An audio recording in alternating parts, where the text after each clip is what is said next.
Ladies and gentlemen, welcome to Gracious Kaman, the tallest man in Black Africa. So if you want to find us, please log on to YouTube, Gracious Kaman 2, and you'll find us there. Kindly remember to subscribe to this channel.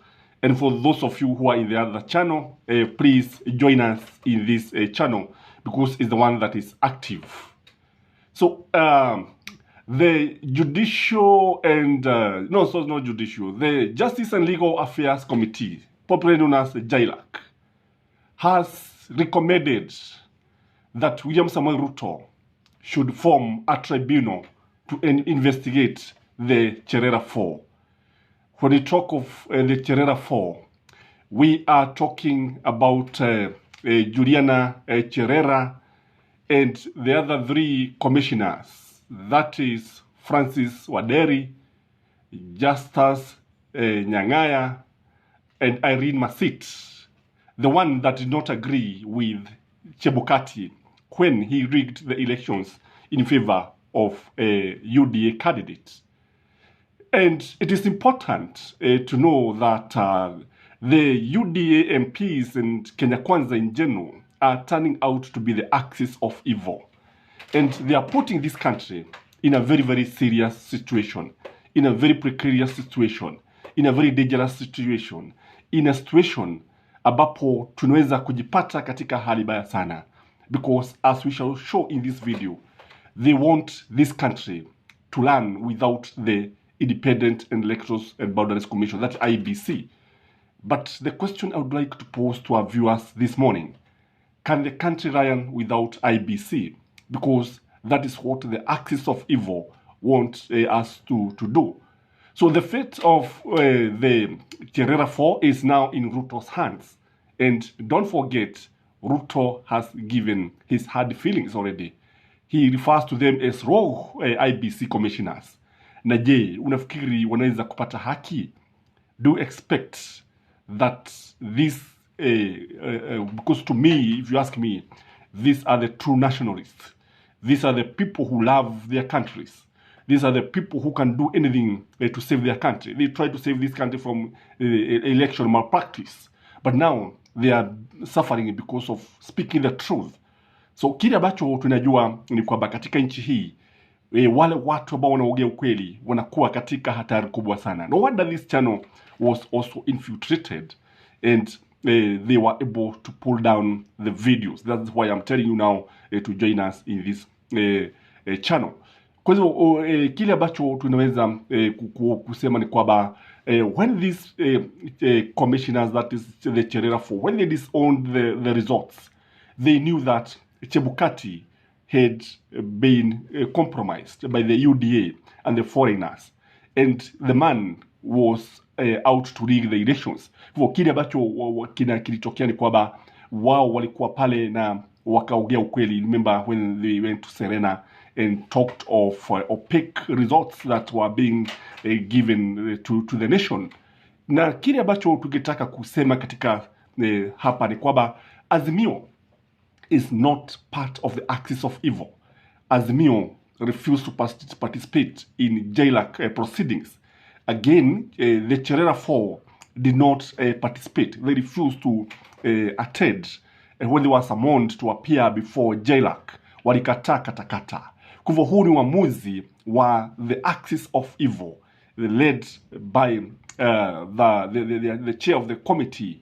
Na kile kimejitokeza ni kwamba the four commissioners for sure are people who are beyond reproach, and they are being accused of going against chapter 6 that talks of ethics. They are also being accused of trying to change, to alter the results of the presidential elections, trying to favor Azimio candidate.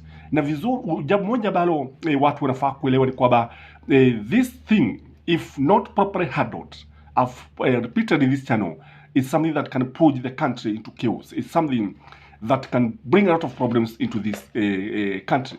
I want us to look at the implication of the JILAC verdict. I want us to see what this means politically. And the first thing is that the CHERERA 4 are being accused. They are being accused of speaking the truth.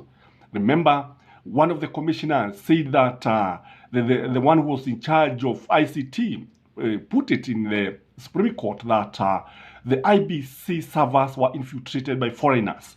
So he gave his evidence in court, and ni jambo hili ambalo linafanya kwanza alaumiwe. And you can see how I am saying, if you speak the truth, you are in danger in this country, because you know the father of lies is the devil.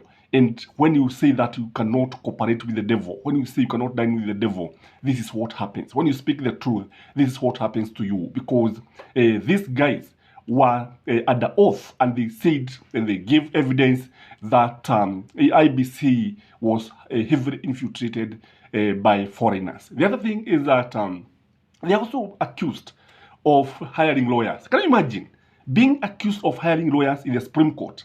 Then what were they expected to do? You can see the nonsense that I talk about in this country. You can see the nonsense I talk about that when you stand on the side of truth, you are even accused of speaking the truth.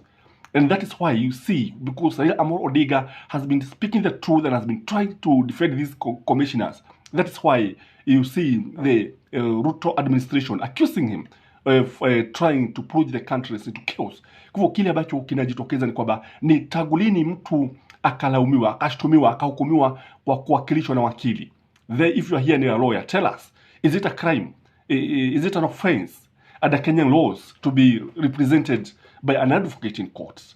The other thing that means is that, you know, Chebukati and his other axis of evil, that is Boya Mulu and Abdi Gule, are also exiting from the commission. By mid-January, how watu watakuwa wameenda? What does that mean?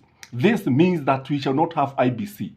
If, for instance, because William Samoei Ruto is, as per the constitution, I think Article 251, he's supposed to form a tribunal.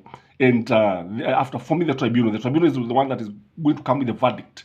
If for sure, because they'll be suspended, because he's now having the axe, if for sure these people will be suspended, we shall not have IBC. That is why I posed the question in the beginning. Can the country run without IBC? Can you see the danger that these guys, the axis of evil, are plunging the country? You can see what is happening. We know that it is bad, it is evil, it is wrong to put the country in such a situation, because anything can happen in this country. Anything can happen, and we cannot put the interests of the politicians, we cannot give them the priority at the expense of the nation, because IBC is an independent institution. IBC should be left to operate, because we know that the fear that is there is that they know that CHERERA automatically in January, she will be the chairperson of IBC. And this one is sending shivers down the spines of UDA. Kwa sababu kukitokea jambo lolote wanaweza kuwa na hali ya ati. The other thing is that what we know is that this is a political process. And a political process should be left to politicians. And what there is that we have seen the president himself giving his hard feelings, showing how he is dissatisfied with this. Ni kama kusema ya kwamba, kwa sababu, do you expect even the judges to go against the wishes of the president? Because the president is very, very mad with the CHERERA 4. And these people, I believe, if William Samoei Ruto was to be asked, they would be sent to jail. And I think it's just a matter of time. If Raila Amolo Odinga is not going to defend them, and we are asking him now, kindly defend your own. These are the people who were trying to protect your victory. These are your people who are trying to protect the Azimio. I don't know what you think, but if you are there, kindly remember to subscribe to the Gashes Command TV. For those of you who have come back to this channel, I highly appreciate. I don't take it for granted that we have been together, and we shall walk far. And may you have a blessed day. Till next time, bye-bye.